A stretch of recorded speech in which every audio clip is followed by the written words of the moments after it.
पंचतंत्र की कहानियाँ। नादान कछुआ।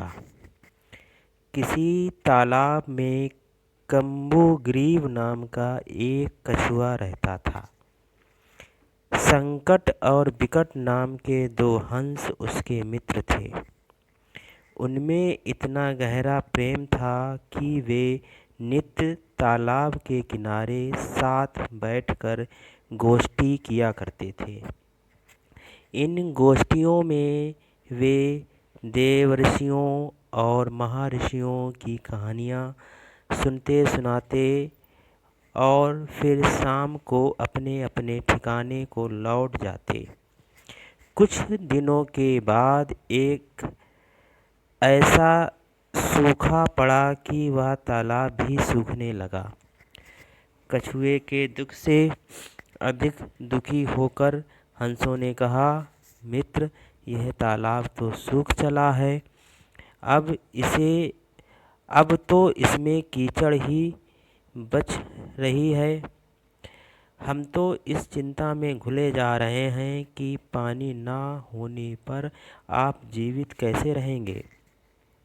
कछुए ने कहा, बात तो ठीक है, अब आप लोग ही इसका कोई उपाय निकालिए। कहते हैं कि विपत्ति आने पर मनुष्य को धैर्य नहीं छोड़ना चाहिए। कभी कभी तो धैर्य के कारण ही विपत्ति छट जाती है।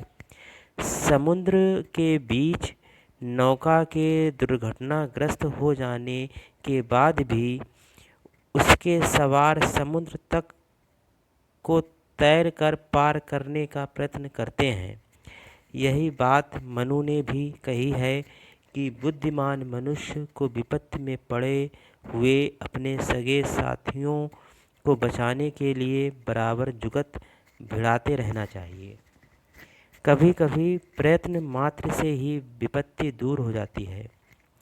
आप लोग पहले तो उड़कर यह पता लगाइए कि आसपास कोई ऐसा तालाब है या नहीं जो पानी से भरा हुआ हो, और फिर एक लकड़ी या रस्सी ढूंढ कर लाइए। मैं उस रस्सी या लकड़ी को बीच से पकड़ लूँगा और आप लोग दोनों सिरों को पकड़कर उड़ चलिएगा, और इस तरह मैं इस आपदा से उबर जाऊँगा। उन्होंने कहा, ठीक है, हम ऐसा ही करेंगे, परंतु आप उड़ते समय चुप रहिएगा, नहीं तो आपकी पकड़ छूट जाएगी और आप गिरकर मर जाएंगे।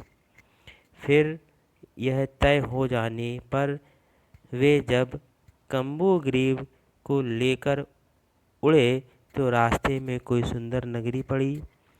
वहाँ के निवासी उनको इस तरह उड़ता देखकर आश्चर्य से उन्हें निहारने लगे और एक दूसरे से कहने लगे, अरे देखो, ये दोनों पंछी कोई गोल मटोल चीज़ लेकर उड़े जा रहे हैं।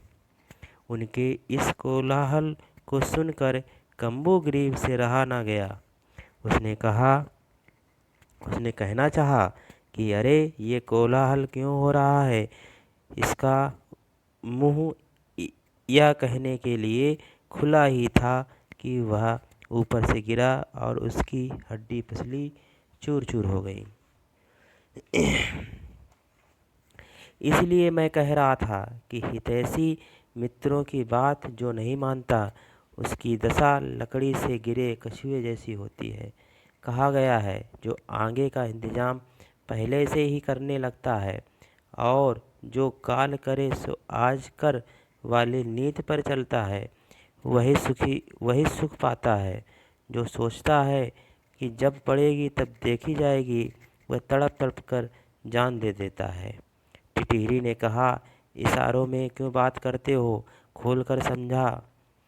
उसकी घरवाली ने एक दूसरी कहानी सुनाई। इसी तरह की और कहानियाँ सुनते रहने के लिए कृपया इस चैनल को सब्सक्राइब और लाइक करें। धन्यवाद।